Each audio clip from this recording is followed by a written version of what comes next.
Good morning. Welcome. It's so great to have you all here. Welcome. My name is Dr. Eliana Ramirez. I am the project coordinator for the CARE Crisis and Recovery Enhancement TA Center. I'm so thrilled that you're here to join us. Welcome to all of you. So as you all join in, it's so great to have you all here. This is a webinar on self-help and the 2020 holidays, managing stress during the winter season in pandemic times.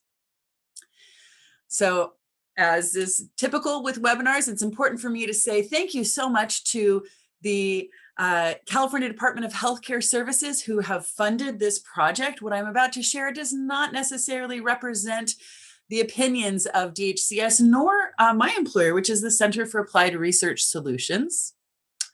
What is CARE? So the Crisis and Recovery Enhancement TA Center provides training and technical assistance to the 58 MHSA, Mental Health Services Act funded counties across the state of California to support the effective implementation of culturally responsive and evidence-based crisis continuum of care and justice diversion.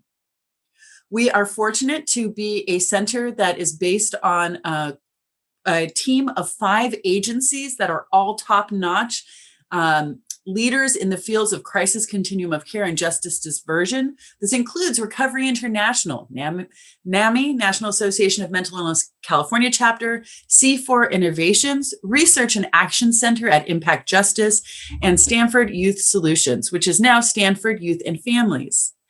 My background, I'm licensed clinical social worker and have worked in a variety of mental health disciplines, from the Veterans Affairs Hospital for about 14 years, where I did a lot of work with LGBTQ veterans and focusing on suicide prevention and working with folks who are living with significant mental health challenges in a community-based case management program. But I've also taught in universities, and I've worked in a variety of nonprofits like the Harm Reduction Coalition in New York City doing HIV Hep C prevention, and have worked on the Tanatam Reservation quite a bit as well.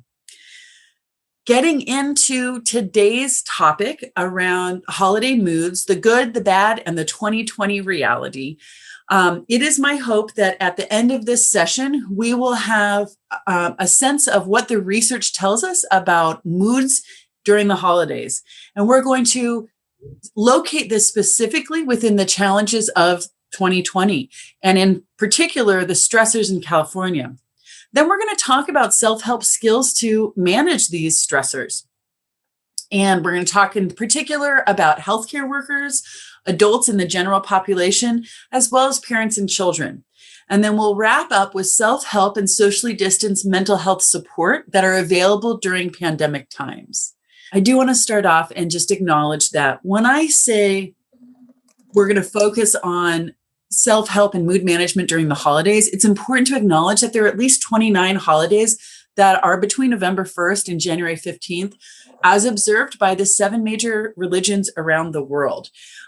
So when I say holidays, I'm not just talking about Christmas and Christian holidays. I'm also talking about Hanukkah and Kwanzaa and a variety of other holidays. It's important to acknowledge that we live, of course, in California, this beautifully diverse state, that there are so many different major religions that are present here. So we're going to start off with a couple of polls to get to know you as the audience. If you would please bring up the polls. So the first question is, how would you describe the most prominent feeling you have about the 2020 holiday season? Do you feel happy, joyful, sad, depressed, fearful, frustrated, angry, nostalgic, excited, confused, numb, ambivalent, grateful, celebratory, or some other feeling? And again, this is the most prominent feeling. I know many of us have a variety of feelings, but what would you say is the most prominent or the strongest feeling that you have this year when you think about the 2020 holiday season? Interesting. So 31% of us are feeling grateful, followed by nostalgic at 22%. And we also have 8% who are feeling other feelings, 20% are feeling numb, And we've got also some followed by frustrated and angry at 6% and happy, joyful at 6%. If you entered other, if you'd like to write that in the chat box, that would be great to see. Thank you. Let's go to the second poll, please. So we can see that many of us have a wide variety of feelings when we think about holidays in the 2020 season. So the next question is, prior to 2020, what did you most enjoy about the holiday season? Was it gatherings with family or friends? Holiday music and decorations? Holiday foods? Perhaps it was preparing, eating, or sharing foods with others. Holiday shopping? Holiday themed movies and TV shows? Religious or spiritual celebrations? Time off from work? Or perhaps it was being alone. About what you most enjoyed with the holiday season prior to 2020. 71% of us said gatherings with family or friends. Absolutely. And I think this is what is so important for thinking about mood management in 2020 holiday season. Of course, with the pandemic, we are significantly challenged in our ability to get together with others. This is followed by time off from work and holiday foods as equal numbers there, and then holiday music and decorations. So prior to 2020, what did you least enjoy about the holiday season? Was it traffic or airports, crowded stores, familial stress, that would be stress in the family or friend network, being alone, the cost of the holidays, missing deceased family and friends, or holiday music seemingly everywhere? Perhaps it was consumerism, the pressure to buy a whole bunch of things for others, or the pressure to create the perfect holidays for family. So prior to 2020, what did you least enjoy about the holiday season? Interesting. So people said that their least favorite part of the holidays prior to 2020 was consumerism, which at 21%, followed by cost of the holidays at 19%. And then we've got a tie at 15% for familial stress, missing deceased family and friends, and pressure to create the perfect holidays for family. Thank you so much. So it's really interesting when we step back and we look at the social science research about how our moods are affected during the holiday season. There are two main pieces that come up. The first one is the idea of seasonal affective disorder. This is a form of depression that's closely related to the winter season and therefore seems to increase in frequency around the holidays. However, it is important to note that the condition is triggered by the short, dark, cold days of winter and not the actual holidays. So this is a diagnosis in the DSM, Diagnostic Statistical Manual, and there are interventions such as light therapy. People, especially in regions way up north where they have shorter amounts of daylight, will have a light box in their house. There's also the use of antidepressants that can help. Holiday blues is very different, or also referred to as holiday syndrome. This is not a diagnosis in the DSM, but it's something that many people experience. So the holiday blues is less consistent. It's something that can kind of come up and go away over the course of the holidays through November to January. This is typically around stressors, like the classic holiday stressors. Of, the pressure to create the perfect holiday, or being around family when there are dynamics that are injurious, like a history of trauma. Many people will feel things like fatigue, loneliness, those unrealistic expectations of the holidays, or reflections on times past and loved ones who are no longer with us. The holiday blues or holiday syndrome is not something that we would typically treat with antidepressants. A light box is not necessarily going to help with that.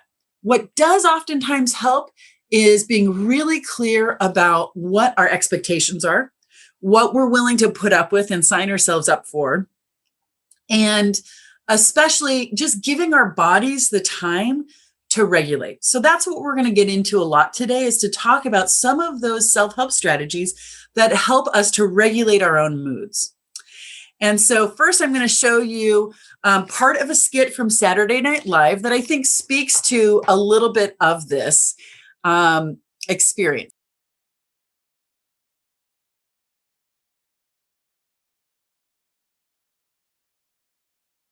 I know when I watch that clip, I feel seen.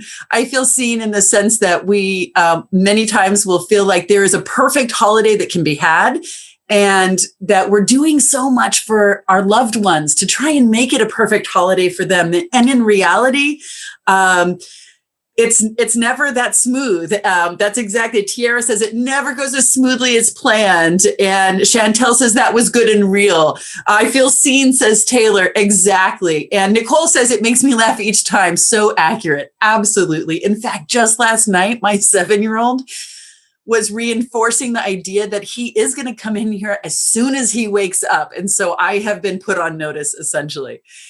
So when we think about creating a holiday that is something that feels a little bit more realistic, it's important for us to look at the research. And what the research says is that our expected holiday moods are different than what they end up being. So when we anticipate that we will have really depressed, frustrated, negative moods, or when we anticipate that we will be the happiest, jolliest creatures ever, that in reality, it's really more to the center. The holidays tend to be neither as upsetting and distressing as we anticipate, nor are they as magical and perfect as we hope they might be.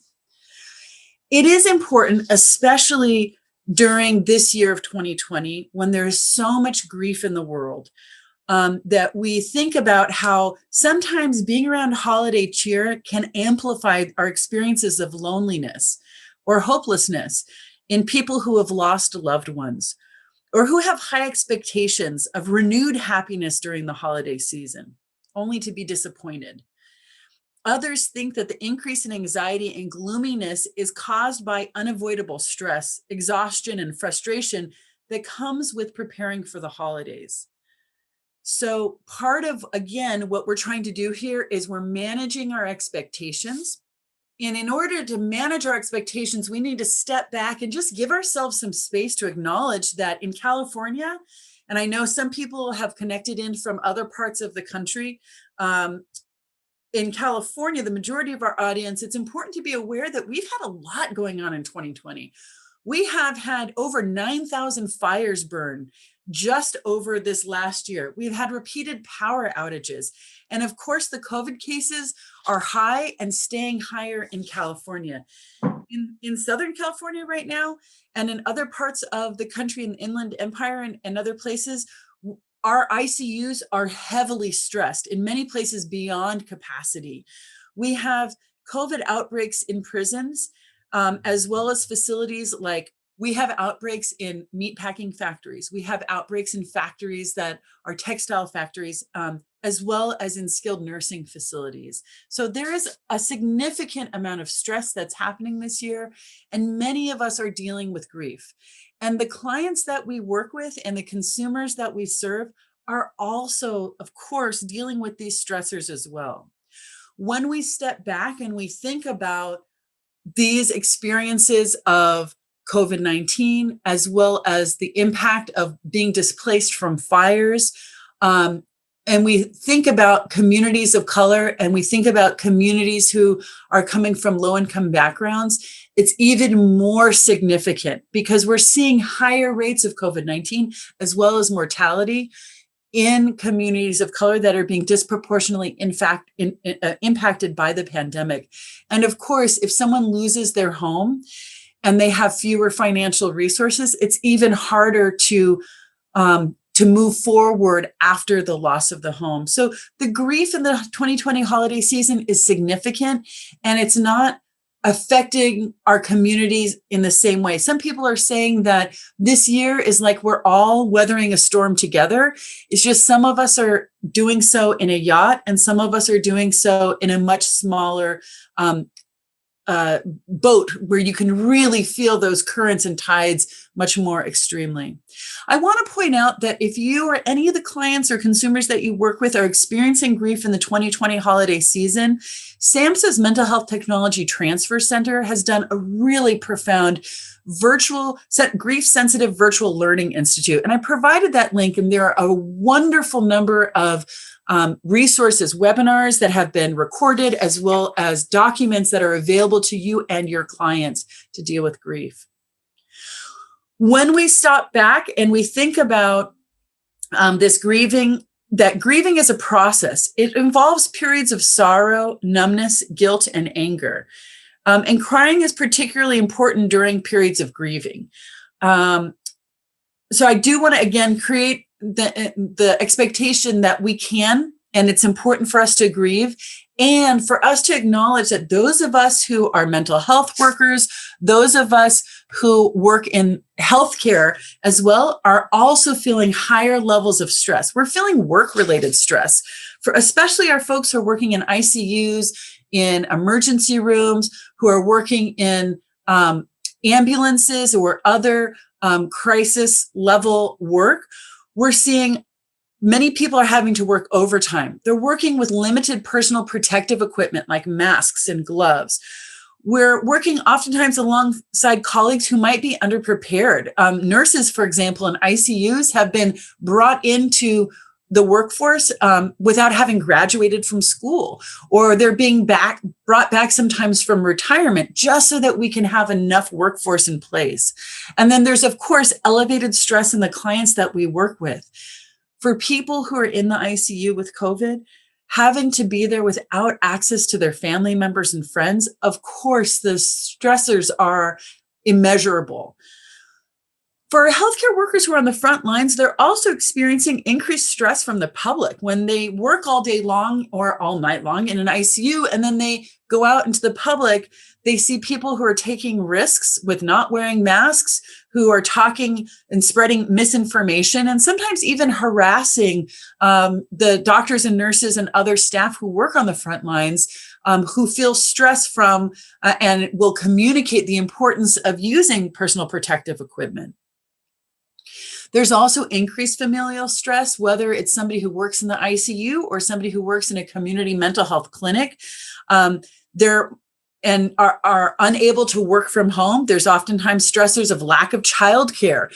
If the kids are in a school that's gone virtual, there's the stressor of having to support the kids who are in virtual school.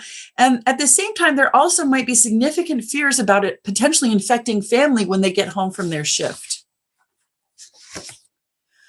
Importantly, it can be useful to think about how this is not the first time in the United States that families have been kept apart under significant stressors. In 1941, 42, 43, and 44, during World War II, people were not able to engage with one another. And as Priya Parker describes in this wonderful book called The Art of Gathering, How We Meet and Why It Matters, and she's interviewed by Brene Brown. Many of you might know Brene Brown in this podcast called Unlocking Us. Priya talks about how during World War II, there were significant shortages in food. There were shortages in gasoline. People were encouraged to stay away from the trains because they were moving a number of veterans and service members around the country. And so what this meant was that people were unable to celebrate the holidays with their family and loved ones that they typically did. We saw additional challenges that were related to the war. There were shortages in rubber. So that year, they couldn't even do the Macy's Thanksgiving parade. There were shortages of actual football players because of the draft at that time. So many football players were drafted into the military. So there were a number of different parts of the holidays that were completely upended. So what happened in America? It makes me emotional thinking about this. They adapted in the same ways that we all are adapting this year too.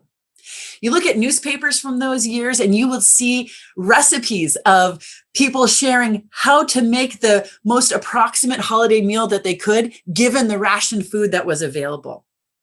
If people couldn't get to the town over or the state over to be with their family, instead what they did, they made that holiday meal, but they delivered it to veterans in their community who are living with disabilities who couldn't have had a holiday meal otherwise. So what Priya Parker shares with us is the idea that, going back to that song, love the one you're with. If you can't be with the ones you love the one you're with. And what she says is that it's helpful for us to step back and say, how do we create meaningful connection despite the obstacles that are in front of us? And she reminds us that major gatherings that are part of our society, like a baby shower or a barn raising, these activities, these gatherings were created to fill a very specific need. In fact, the idea of a baby shower was created because way back when people were having babies, oftentimes it was earlier in their lives and they were just starting out in the workforce. And so they hadn't saved up enough or been able to earn enough money to buy the things that were necessary to take care of a baby. So that's why people would get together and have a baby shower to help that typically young couple collect the things that they needed to take care of their baby. Barn raising. This is another example. The reason they'd have barn raising parties, because you can't raise a barn by yourself. You literally need multiple people to hold up the pieces of wood simultaneously in order to erect the structure.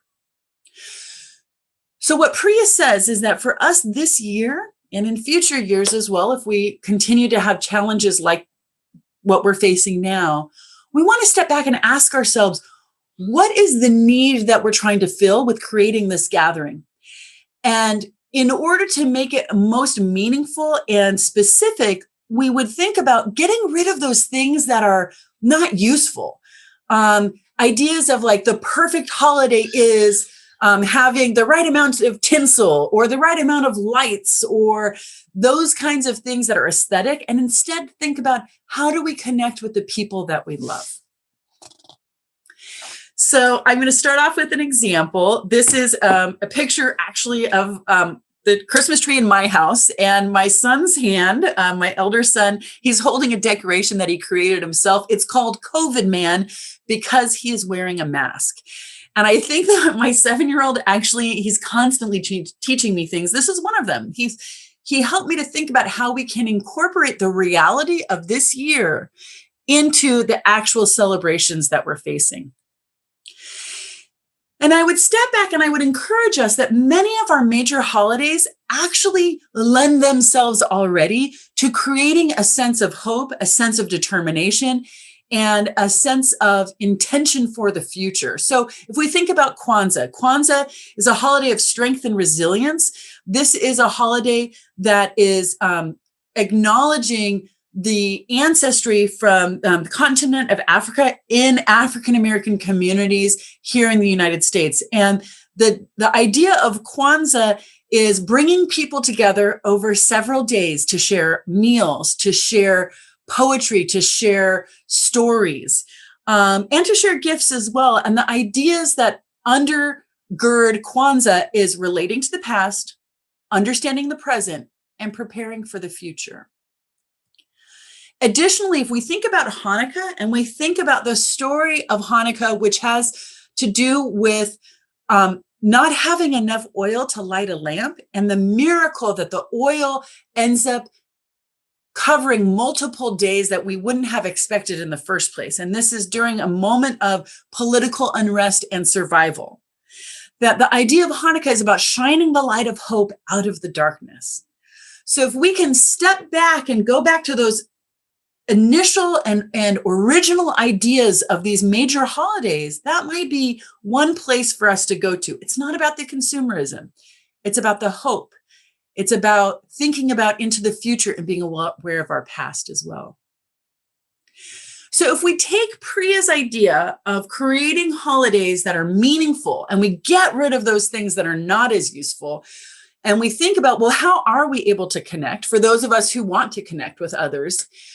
There are a variety of things that we can use now. And I've given you some of these links to ideas of games that you can play, virtual games online. You can play them with family members, or you can play them with people around the world that you don't even know. And just in the idea of how to create some social closeness, even though we're physically distanced from one another. Should you decide to do something on Zoom, you can use a variety of technology that's within Zoom, such as a whiteboard feature, or you can use breakout rooms to create opportunities to do different activities. You could use Jeopardy Labs board. This is outside of Zoom, but you can bring it into Zoom where you can create your own Jeopardy game with details about your family's history. So in my family, for example, every year we do what's called a tamalada. Before Christmas Eve, the whole family gets together, all the kids and the elders and the adults, and we all make tamales together. And it's an incredibly laborious process, but they're so good. And it's so much fun because we come together for several hours, we make the tamales, and then a few days later, we come back again for Christmas Eve, and that's when we actually eat the tamales. So if I was going to use Jeopardy Labs to create a Jeopardy board for my family, perhaps it would be, instead of doing a tamalada, we would do a Jeopardy game about questions that relate to what are the different kinds of chiles that we put into our secret family recipe for the tamalada, the tamales. Who is the best person who smears the masa onto the corn husks? Additionally, you can use, if you're into Christmas caroling, you could use the gallery view. That's like what you're seeing on the screen here, where there are multiple people who are shown at the same time. You can use the gallery view to do Christmas caroling, or you could do COVID caroling. So there are a group of musicians who've created caroling songs that are related to the pandemic. And then additionally, there are these wonderful resources if you're into Christmas, or other holidays, Jib Jab. You can make little videos. You upload a picture of your friends or family, and they'll make little dancing videos. I think they have Hanukkah as well as Christmas.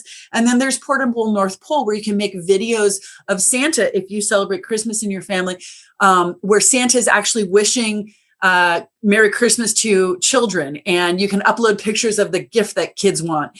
I've been doing this. I have to be quiet because my 7-year-old is in the house and might hear me. I've been doing this for many years now. And this year, the video that my son got from Santa, he was so excited about it. He shared it the next morning in his virtual first grade class. So I can attest that it's a very powerful thing. When we think about 2020 holiday stress management, it's important for us to kind of step back and think about boundary setting at work, and boundary setting in our own families. So for example, we might create some language like, I'm sorry, but I'm not having people over right now. If you are wanting to keep social distancing to reduce the chances of contracting COVID from others, and family members who may not be on the same page with that, you can have some of this language already in place. Or can you please wear a mask while providing your service if you are going into the community to purchase something? Additionally, setting boundaries for work is really important as well. And I like to think about trauma-informed business practices. So perhaps the ideas of what's considered productive and what's considered essential work, we might want to shift that a little bit because many of us are walking around depleted. In the beginning of the pandemic, many of us had an incredible surge of adrenaline, and we felt like we were going to be able to get through us just, by sheer grit. And so we were working in hopes that the pandemic will end. Well, gosh, now we're however many, 9, 10 months in, many of us are just exhausted. And we have used every single last ounce of energy and hope perhaps as well. Of course, now with the vaccine that's starting to be administered in the United States, we're starting to turn a curve there, energetically speaking. But it is important for us to think about kind of going the long distance right now at work. And we might be able to be most productive doing that if we kind of readjust some of our expectations for ourselves and others. We can do that with boundary setting and reasonable expectations. Reasonable expectations might also be with our own families and with the clients and consumers that we work with, encouraging them to think about this. Perhaps in the pre-2020 year, we would have created 10 dishes for that holiday dinner. Maybe this year we create 5, or maybe this year we think about ordering, if we have the capacity to do so, ordering food from a restaurant or from a grocery store that's pre-made to reduce the stressors on us. Or perhaps if we are in a family where there are multiple adults and one person historically has made all of the food, we ask other adults to chip in as well and everyone make one dish together. we can think about gift making differently or gift giving differently. One is, instead of spending all of the time racking our brains about trying to figure out what would be the perfect gift for our friends or family, maybe we ask them what they'd actually like. And we can do an exchange of gift lists that can be really nice and helpful. Additionally, we can order gifts to be delivered to people's homes. And here's a secret sauce. If you order something that's delivered to someone's home, you don't have to wrap it. So then we're getting rid of the extra time that we spend having to wrap gifts. Additionally, the idea of making gifts can be so helpful. Going back to what Priya Parker was talking about, of the meaning of the holidays, it's about that sense of hope. It's about valuing other people. When we make gifts, for example, we can make photo books through Walgreens is one place, or CVS. They have photo shops where you can upload onto their website pictures of yourself and your family, and they will make the book themselves, and they'll even deliver it to the person's home. Sometimes that can be ultimately much more meaningful to people right now when we're feeling so socially distanced from one another. I really recommend mindful closeness. In my family, one of the things that I've been doing recently, I have a 7-month-old baby, is that once a day, he and I dance a slow song together. I stop what I'm doing and I get the baby, and we literally dance to a song by India Ari, I Am Light. And so I'm doing intentional closeness with the baby because there is so much going on this year that if I don't stop and take a moment to do that, many days can go by and it's just all stress, rather than slowing down and helping my body to slow down, and his body as well. Scheduling downtime, absolutely essential. And we'll talk about that a little bit later on. And then I think especially alternatives to doom scrolling. So if you find yourself reading all of the articles about the increased rates of COVID-19 or other challenges that are happening in society, instead, what if we spend some time going into videos that are about anything from cute kittens to comedy shows? Like I was sharing before, I had so much fun finding that clip about Saturday Night Live to share with you all because I found myself laughing quite a bit. And we sent you ahead of time a list of resources, and one of them has a variety of different things that you can, alternatives to doom scrolling, like going to a website that's all about stories of resilience from everyday people all over the world during the 2020 year. We can also do a gratitude practice, and that can be everything from, at the end of the day, taking a moment to think about 3 things that you are grateful for, or it can be getting a jar and putting into the jar once a day, writing down one thing that you're grateful for. And then on the new year, you can open the jar and pour it out and see all of the different everyday things that were helpful for gratitude. And so I've put together a stress management worksheet, and I'm going to share that with you now. The idea of the stress management worksheet is, again, to help us to step back and say, what is the most important part of the holidays to us? Thank you so much, Tiara. So what you see here is a series of questions that you can use. And by the way, you can use this with your clients and adapt it however you want. I created it. You're welcome to go for it. So the first one, and I'll ask you to stop scrolling for just a second. The first question is, what do you expect of yourself during the holidays?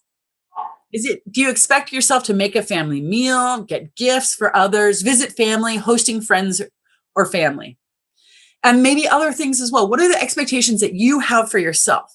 After you write that out, then you're encouraged to go back and circle the things above that can or have led to other people's disappointment or frustration or your own negative self-talk. And then to step back and think, are these expectations realistic? Are there any expectations that are unrealistic? And you can just cross off from the get-go. So we're setting ourselves up for success. If you're a social worker like myself, this is about strengths-based practice. It's strengths-based expectation. The next question is, what do you expect of others during the holidays? And then again, you'd go back and you'd circle those things that have led to disappointment and anything that you can cross off. The next question is, what causes you stress during the holidays? And I'm asking you to rate your level of stress for each item. And this would be from 0, no stress, to 3, a lot of stress. And then is there any, so just sometimes it can be helpful to just stop and think about, well, not everything is equally stressful. And maybe if I'm going to decide to get rid of a couple of things, I can think about it strategically in this way. Is there anything, the next question, is there anything you can change during 2020 to reduce the above stressors? I shared a little bit about this on a previous slide. So things like shopping online or gift exchange instead of gifts for everyone, or asking people to give you that list of things that they like rather than spending a whole bunch of energy trying to think of things. The next question, what is the most joyful or enjoyable part of the holidays for you? So that's important because if you're going to remove a couple of things, you want to really make sure that you can keep those things that are the most important. And here's an interesting fun fact that I read in some research is that, during the holidays, when you go into stores, oftentimes you'll hear Christmas music in the background.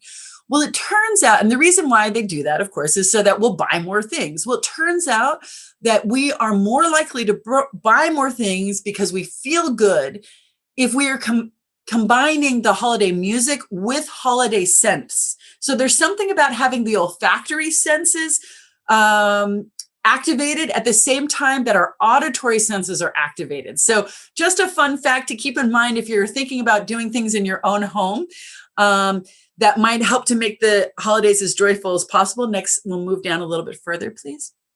Then you can ask if those enjoyable aspects of the holidays are impacted by COVID-19. Are there any adaptations you can plan to access the enjoyment? And that goes back to that earlier slide where I was talking about different technologies that are available now. Number 7, is there anyone for whom you are creating holiday events, activities, meals? If yes, to what extent do you feel pressure to make things perfect for them? And I would just encourage you to remember that Saturday Night Live skit where the reality of our expectations of perfection and what actually happens can be very different. But ultimately, what we say to ourselves and what we say to our family and friends can also impact that distinction between reality and expectations. And then we go into what expectations of yourself can be set for a realistic holiday, things you could do more of or things you could do less of. Next, scroll down further, please. What boundaries can be set for time, health, relationships that will reduce stress for you or for others? Where can you create breaks for yourself to just be? And maybe it's an enjoyable activity, or maybe it's just moments to be quiet, to do that slow dance with the baby. When you look back, what will make this holiday season a success for you? What is the most important thing to you? Not everybody else in your life, but what's the most important thing to you? And then what 5 things are a fit for your go-to mood management activities? And we'll go into that in just a moment. Go scroll down a little bit further, please. Then you'll see that I've got a variety of videos and podcasts that are accessible that relate to holiday blues, seasonal affective disorder, and that amazing podcast I was talking about by Priya Parker. And then going down further, for some of us, we can get to the point where we really do need to speak with someone else because our moods are so significantly stressed. And so we've provided a variety of crisis support hotlines and warm lines. We'll go down further, please. And just some additional suggestions about how to manage some of the stressors of the holiday. I do hope that it's something useful for you and or the clients that you work with. And I do want to acknowledge that some of the suggestions here are not necessarily accessible to folks who are living with a tight budget. And so that's why it's important for us to step back and think about, well, what are the things that any of us can do regardless of what our budget is? Well, first of all, we want to allow space for all the feelings that we're having. Crying is something that is a natural way to manage our mood. The benefits of crying are significant. Crying detoxifies the body. It helps to literally move toxins out of our body. It's a form of self-soothing. It resets the parasympathetic nervous system of the body. It reduces pain through release of endorphins. It rallies support. In early attachment theory with babies, when babies cry, typically will bring other people over to attend to them. It helps in the grieving process. It restores equilibrium. Remember that we cry oftentimes, not just when we're sad. Sometimes we cry because we're happy or because we're scared. And crying at that point helps to kind of re-regulate the body. We can write it out, whatever feelings we're having. And this is, of course, many of us will think about narrative therapy, the benefits of meaning making and catharsis of expression. And it helps to even to identify our feelings. And we can do this through poetry, writing lyrics to music, writing fiction or nonfiction, journaling, or even writing jokes. Singing it out is really, really helpful. And we can think about incredible traditions that help us to move through our emotions through music. We can think about blues music, gospel music. We can think about Native American drumming and prayer. Again, we can think also about dancing, and it could be everything from dancing at a powwow to improvisational dancing and just moving our body. I do want to acknowledge that emotional expression is a privilege in public, that for many communities of color, especially Black communities, the message is very clear that there is a restricted amount of expression of emotion that's okay in public. Because if one expresses the real anger or the real frustration, it can result in people having very serious repercussions that can sometimes be lethal. And so I do want to acknowledge that emotional expression is a privilege. And for many of us who have had historical trauma over generations with our family, it's not easy necessarily to just decide, oh, okay, now it's okay to express my emotions, so I'm going to do so. And that's why it can be helpful to go back to these other pieces like music, dancing, even drawing and coloring can be very cathartic as well. So I want to stop and share a short video with you about how we can hack into the happy chemicals of our own brains. Remember that I talked about how not seasonal affective disorder, which that can be treated with antidepressants and light boxes, but just the holiday blues themselves. Some of what we can do is tap into the chemicals that our own brains make. And so I'm going to share with you a short video that kind of talks about that. You may not have a money tree, but you can have a happiness tree. Hi, I'm Tai Nguyen, and today we're going to talk about hacking into your happy chemicals. Dopamine, serotonin, oxytocin, and endorphins are the quartet responsible for your happiness, and there are ways to intentionally cause them to flow. Dopamine is released whenever you achieve a goal. Low levels of dopamine are linked with low self-esteem, self-doubt, low enthusiasm, and what causes us to procrastinate.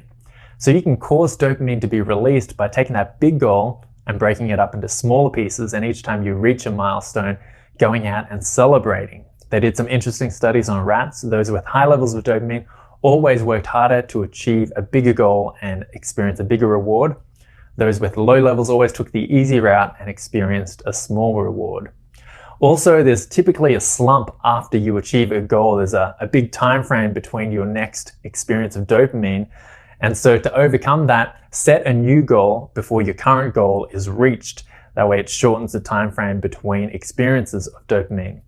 Healthy levels of serotonin are experienced by people who feel as though they have significance and importance in their life, when they have a deep sense of meaning. Antidepressants actually work by facilitating the release of serotonin. And so you can cause serotonin to flow through gratitude practices by reflecting on experiences and achievements, accomplishments in the past. The brain has difficulty telling the difference between what's imagined and what is real. And so during the gratitude practice, you're causing your brain to release serotonin by bringing back these mental images of achievements and accomplishments. Oxytocin, otherwise known as the love hormone or the cuddle hormone, is a glue that strengthens relationships. And it's released between couples during orgasm. It's released by mothers in childbirth and during breastfeeding to strengthen that bond. Doctors say that you can facilitate the release of oxytocin through human touch, human interaction, creating intimate moments. And one great way is, instead of going in for a handshake, just to give a hug. There's one doctor that recommends 8 hugs a day, so you can try that and help you release more oxytocin. Endorphins are released in response to acute pain and stress. So runners, if you've ever experienced the runner's high or your second wind, that's your brain releasing endorphins, giving you that surge and that rush to keep moving forward. It acts in a similar way to morphine, actually, as an analgesic or sedative. endorphins will help relieve that pain, and you can help endorphins to flow through simply laughing. Laughing has been shown as a great tool for facilitating endorphin release. Even the anticipation of laughter will cause your brain to release endorphins. So bringing your sense of humor wherever you go to work, forwarding that funny email will help your brain release endorphins. There are also different foods and aromas that can help facilitate endorphin release. Dark chocolate has been shown as one, and spicy food as well. So just have some dark chocolate at your table if you want an endorphin release. Hope you enjoyed this video. For an article version, you can jump on the utopianlife.com, or on Huffington Post, I've got a version of this. I was just saying, I love that guy. Every time I watch the video, it reminds me how incredibly resilient our bodies are and the brilliance of our bodies and being able to help ourselves. It also helps me because, at different points in my life, people say, oh, Ramirez, if you go running or if you take care of yourself with good food, it can really help your mood. And I'm always like, yeah, I know it. But hearing how there's an actual chemical reaction in the brain is helpful. For me, at least, it takes it out of the like, oh yeah, I know I have to run, to, oh, right, my body can actually help me get to a better feeling on a chemical level. I also really like that that gentleman, Mr. Nguyen, because he also has an article on Huffington Post, which is a really great article and has much more information for you to check into. And here is the link. Good job, Ramirez. Okay. Sometimes, however, we are feeling so distressed, and I'm just going to get real with you all. Sometimes we feel so distressed that we need something stronger than a run. We need something stronger than some foods. At that point, we can look to dialectical behavioral therapy, otherwise known as DBT. We can look to skills like the TIP, which refers to temperature, intense exercise, paced breathing, and progressive muscle relaxation. So when we think about temperature, this is literally exposing ourselves to cold water. It can be on our face, it can be our entire body. What happens is when we go into really cold water, we experience what's called the dive reflex. All mammals, when they're exposed to really cold water, the heart slows down to below resting point. And when the heart slows down to below resting point, it resets the parasympathetic nervous system in the body and the rest and digest functions. Okay, what am I talking about for folks who are unfamiliar with these terms? When we feel a moment of stress, the body releases cortisol, which is a stress hormone, and it becomes a chain reaction where the stress hormones released are in the body, because back when we were cavemen and women, and what we were facing was not the stress of traffic on the LA freeway system, but instead we're facing the stress of a saber-toothed tiger coming to get us. We needed to be able to fight or flight really fast. And so that cortisol hormone, when it's released, it makes the heart start pumping really fast. It makes, and that's when we feel the heart rate going really fast. If you can think about a moment when you're really stressed, it makes us feel oftentimes flushed because all of the blood in our body is racing towards the center of our body. Why? Because if that saber-toothed tiger cuts my arm or leg, I don't want to bleed out in that moment. I want to be able to run as fast as possible. We oftentimes will experience tunnel vision, where the vision, literally the visual field around us becomes smaller. Why? Because the brain needs to be able to zero in on the most important escape route.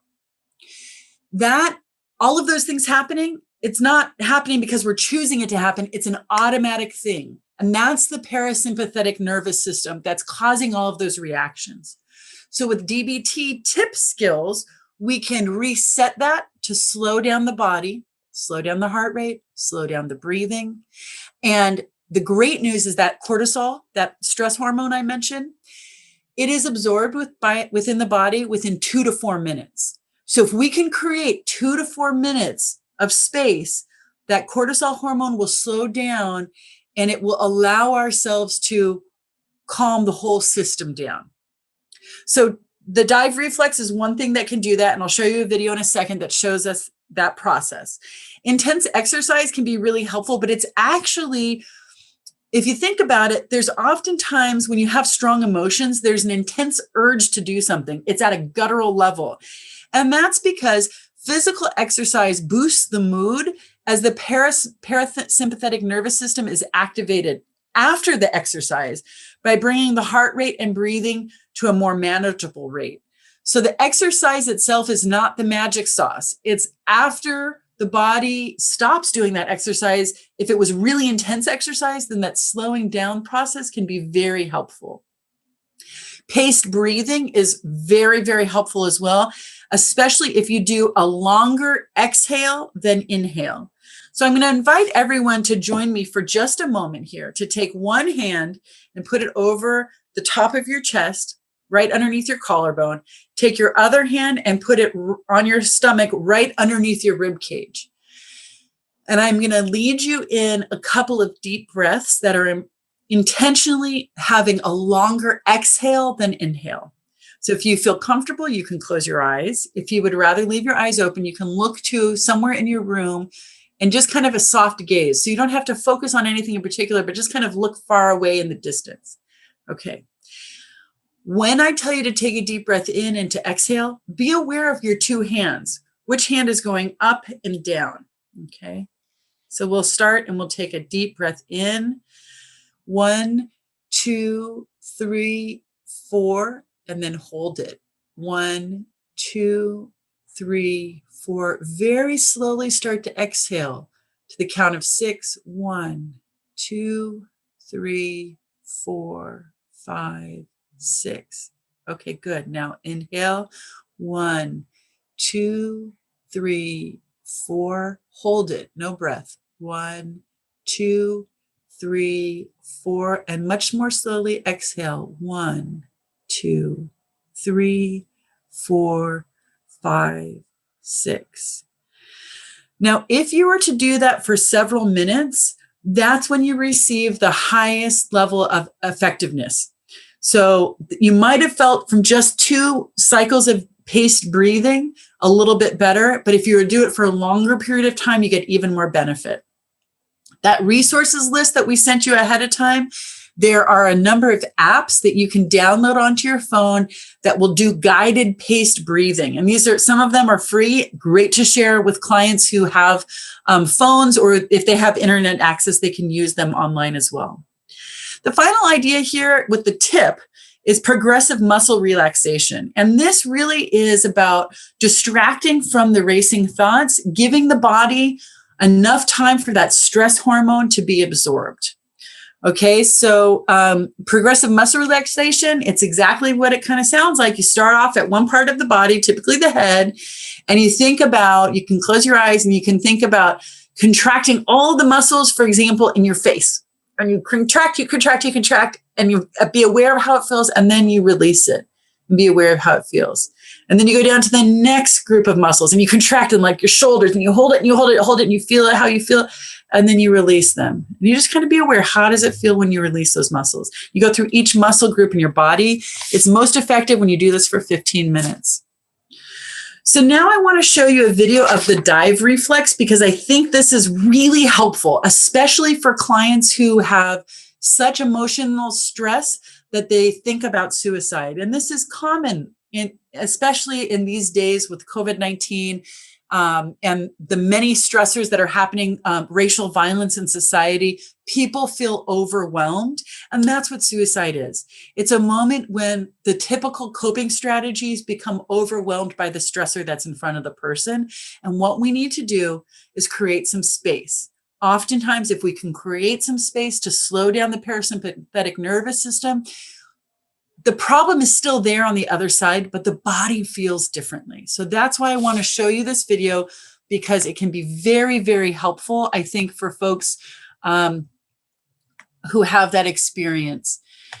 This video is on a website that's called Now Matters Now.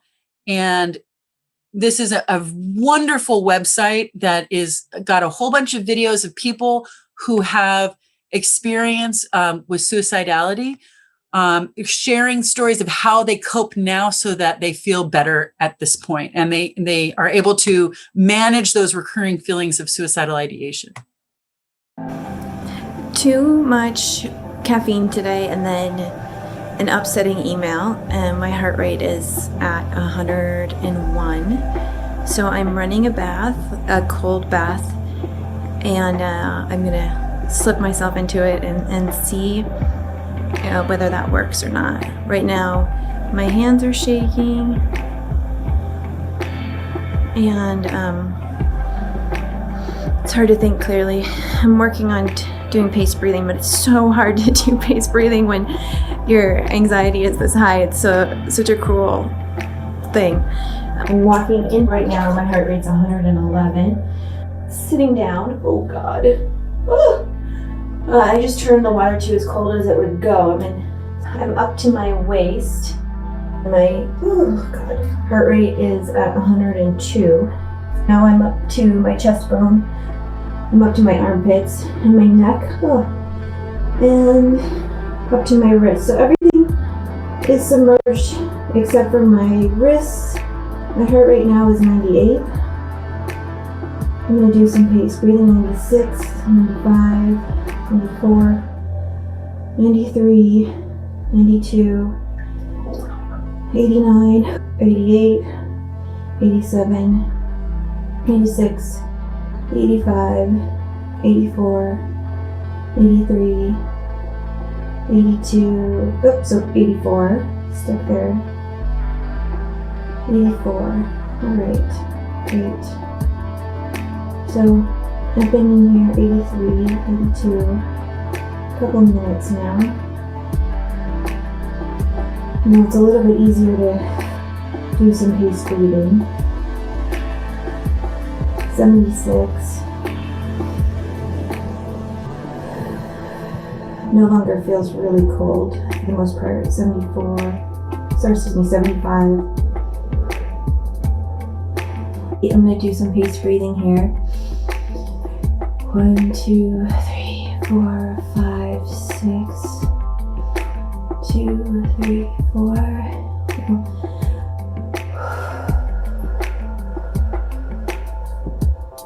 As you exhale, your heart rate slows down. As you inhale, it speeds up. It's your turn to try it. If you or your clients don't have a bathtub, it's okay. You can get a large bowl with water, put some ice in it, and just immerse the face in the water. And you can do that in cycles of 15 seconds, 20 seconds, 30 seconds in the water. Obviously, we don't want to drown, but it will do the same thing. It causes the parasympathetic nervous system to slow down. And of course, if you're holding your breath, when you put your face into very cold water, that also slows down the breathing as well. I see Jay talked about, instead of cold water, Jay uses a soft gel ice pack over the eyes, but there are many other ways to do it. Absolutely, Jay. Thank you so much. I have to tell you, during the beginning of the pandemic, especially with my 7-year-old son, if he was getting really agitated, I would talk about a bubble bath, and it would be a cold bubble bath because it was during the summer. And by golly, it worked. And with some small kids, putting some bubbles in there, if you're open to it, you can put a little bit of food coloring to make it colored water. There are many ways to make it fun for children to help them to slow down as well. To the slides. And again, I really recommend going through that entire Now Matters Now website. You were just seeing, this was a video by Dr. Ursula Whiteside, a suicide prevention researcher. Her work is phenomenal. And I think it's also important to talk about how many of us who are mental health providers have our own histories with suicidality. Maybe we have made attempts, or we have had very strong suicidal urges, or we have lost loved ones or clients as well. It's important to normalize this, I think, especially this year when we have so many stressors that we're living through, not just with the client populations and consumers that we serve, but in our own lives as well. And so in addition to resetting the parasympathetic nervous system, Affecting our thoughts from a cognitive behavioral therapy perspective is extremely helpful. And the National Center for Post-Traumatic Stress Disorder through the Veterans Affairs Hospital has come out with these really wonderful sheets of helping us to readjust our thinking. And they're related to COVID-19. And just some initial thoughts, examples are like some common unhelpful thoughts might be around coping. I should be coping better. And that might make us feel or reinforce an existing feeling of hopelessness, helplessness, uselessness, and feeling scared.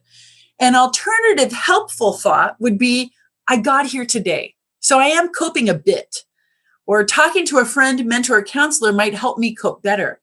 Or most people would have trouble in a situation like this. When we can bring up that alternative thought, we'll oftentimes feel less scared, more hopeful, less helpless. We might feel stronger, more capable, and open to getting support or help. So again, I think these are really helpful sheets to kind of readjust our thinking and just being aware of our time here. It's important for us to think about how we can help children cope. The American Psychological Association has done this study every year since 2007 called Stress in America. And of no surprise here, the study this year really is focusing on COVID-19 and the pandemic. And what they found is that the two populations that are having the highest amount of stress this year are Generation Z. So these are the 13 to 23-year-olds whose lives have been so upended by the pandemic. They have major milestones that have been thwarted, like graduations, proms, and so on, but also they're graduating and entering a workforce during a recession. And, or they've done all this work to apply for colleges and they got in, but then that has been disrupted. Or maybe they had an internship that was set up and that was disrupted as well. Importantly, also people who are graduating from high school or perhaps not completing high school and just going directly into the workforce, there are fewer jobs for them even to access. So we're seeing for this younger generation a real sense of an inability to plan for the future. Now, next to Generation Z, the population that's having the highest level of stress are parents. Parents who are working still or have lost their jobs, but are unable to pay for childcare or access childcare, or perhaps their children are in virtual school, and that juggling act is overwhelming. So part of what's really going to be important is helping our children cope with the holiday stress. And here are some suggestions. So the first one is, especially with the younger kids, but it's true for teenagers as well, that we want to discuss holiday plans in advance. We want to invite kids in decision-making processes. Prolonged periods of uncertainty, constantly changing plans, or last-minute decisions can all increase stress. It's important to not overschedule. Kids can easily get burned out. They become overtired and cranky. So providing quiet downtime, maybe listening to music, walking in the woods, or reading a book, and maintaining sleep schedule are absolutely essential. We want to invite and encourage honest feelings. So we let kids be honest about their feelings. We don't want to force them to act happy or excited if they're really feeling quiet or down.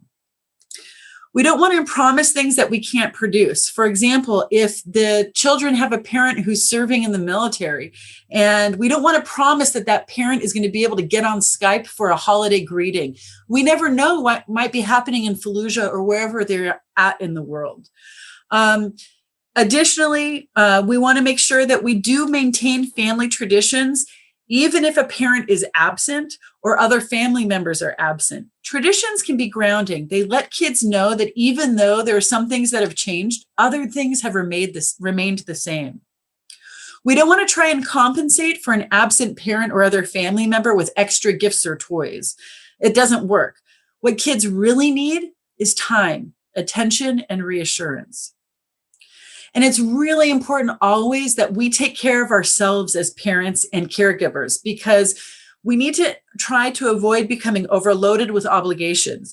When we feel stressed, it increases the pressure and tension on our children. And it's important to laugh as much as possible with our kids. And we've heard that as a repeated theme here. So you might be familiar with charts that we give our kids or children in schools. I know there are many people from School Mental Health who are in this webinar as well. This is a different kind of chart. This is actually a parent's chart. These are the things that we as parents or caregivers or people who are interacting with children can make sure that we're doing to increase positive parenting or positive support of children during these difficult days. So, for example, every day I want to make sure that I am hugging my child for no reason. I want to help my kid maybe clean their room or do some other chore. I want to take a calming breath before I start talking, especially if I'm feeling stressed out, maybe playing a board game or some other kind of fun activity. In my house, we play a lot of Uno. I want to make sure that if I become upset, that I loop back around to my child and I apologize to him or her.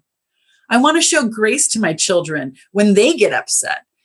I want to do something silly just to make my child laugh and perhaps do something just for me, because when I am not calm, neither is my kid. Okay, at the risk of becoming super emotional, I want to share this letter with you. My son gave it to me last night. A 7-year-old kid, first grade, virtual first grade. At the end of the day yesterday, he told me, Mommy, I'm going to have to work all weekend long on my homework because we're about to start winter break. He said, I'm going to have to work all weekend long. I can't spend any time with you this weekend. I have to get my work done because he has a whole bunch of homework. I felt so guilty. I was like, oh my gosh, like I'm working too hard. That's why my child is saying this. And my internal dialogue is bad parent, bad parent. I have to have better boundaries. And then by the grace of the universe, he came back right before he went to bed and he gave me this letter. And it says, I love you. You work so hard. You are the best.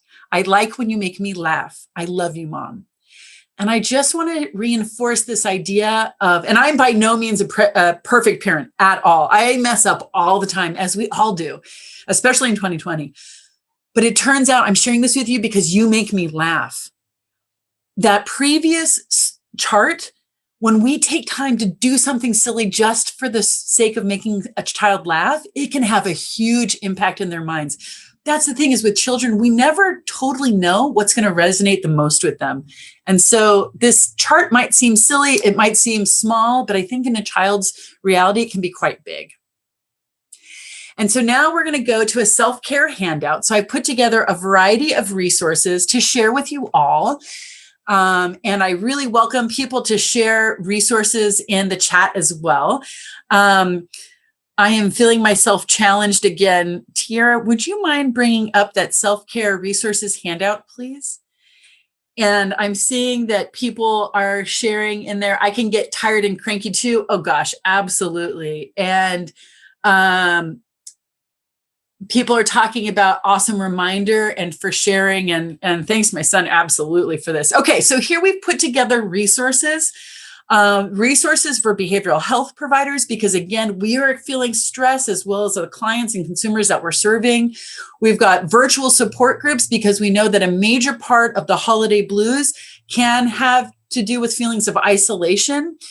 In a COVID-19 reality, when we're under social distancing, how do we maintain that social closeness with the physical distancing? So we have a variety of virtual support groups that are online here, from NA, AA, 12-step groups to groups for LGBTQ folks and people of color. And so they're culturally specific. We also have, as I mentioned previously, there are numerous apps that can be very helpful for dealing with things from COVID-19 stressors to suicide prevention to just self-regulation pieces. And then especially important are those socially distanced suicide prevention resources that are also available. So I really want to share, and I love this. Michaela is sharing 7 cups and peer support resources. Absolutely. Please do share additional resources in the chat box that we can all benefit from. I think what's really important to just highlight here is that we do have a lot of resources that are available to us. And it's a matter of having them immediately available, but thinking it through a little bit before we're in that moment of really high stress. So if you remember back to that worksheet that I shared with you, one of the last questions was, what are the top 5 things that you would be your go-to, kind of your toolbox personally, or your client's toolbox and their go-to things? When our heart rates start going and we start feeling really stressed and highly emotional, it can be hard for us to think through in a logical manner what would be helpful. So having that list of things that to go to already identified can be really helpful. And that's why it also might be helpful to go through this list here and find a couple of things that might be of interest to you or your clients or consumers that you work with. Thank you so much, Tira. I'll ask you to close that now. And I just want to put this into context for us that the CARE TA Center supports the crisis continuum of care. And so how does this particular presentation fit within the crisis continuum of care? Well, this presentation is really talking about prevention, that if we can support people in managing the difficult emotions that might be coming up during the holiday season, then we might be able to prevent some of those feelings escalating to the point of an actual crisis. But if it comes to a crisis, we have resources that we can connect to in that moment to help us to get through it in the community as safely and as quickly and from an evidence-based as possible. Is just again mentioning these podcasts. So these are on the resource document that we shared with you. Holiday Blues. I love this resource, especially Ensoul Media. Fearless, bold, and aligned. Ensoul podcasts are created to house real conversations concerning Black culture, the everyday Black girl, along with uplifting the boss in you. There's also the Warrior Soul podcast. This is from a veteran, and he's talking about his experiences as a veteran dealing with holiday depression. And then there's another podcast that's by Tabuti, Fighting Colorectal Cancer podcast. And I think that while this is specific to people who are experiencing colorectal cancer, people who are living with other kinds of cancers might also find this to be a very useful podcast. And then we get into the references. So I am going to stop for a moment and see if are there any questions or comments that people would like to share into the chat box. While you're thinking of them, I see Chantel says, my daughter loves it when I make her laugh and I do it without trying. Isn't that beautiful? And thankfully, and my guess is that Chantel, your daughter might also make you laugh too at times. And so for us, creating time that's quiet down times where we're not hustling and bustling all the time for the holidays enables space so that we can be brought to laughter by our children and others around us as well. Another good mental health podcast, Terrible. Thanks for asking. Oh, interesting. Thank you, Jay. Each episode always brings with a content warning so people do not get accidentally mentally triggered by something. Thank you. Diane says, I feel so tired. Diane, I really relate to that as well. And I think part of this is where we're at with this pandemic and the racial violence that's been in society for time immemorial, but especially right now that's so visible to us, also through social media and other pieces. Many of us, we are on fumes at this point. And I know for myself where a weekend, if I actually take the weekend and I don't work during the weekend, in the past, I might feel a certain level of recovery by Monday morning. I'm not feeling it anymore. I need much more time, much more concerted time to intentionally be slowing down and helping my body to slow down so that parasympathetic nervous system can reset. Linda says, this was so helpful. Want to share with all my friends and definitely will use my work. Oh, I'm thrilled to hear that. Thank you. Jay says, joined a bit late. Will the training recording be available somewhere? Yes, absolutely. After the training is over, we are going to take the recording. We will transcribe it with closed captioning. And then once that's done, it will go onto our website. So that way it will be accessible for people who have hearing loss. Taylor is sharing a link from Yale, the Happiness Lab. Outstanding. Thank you for that.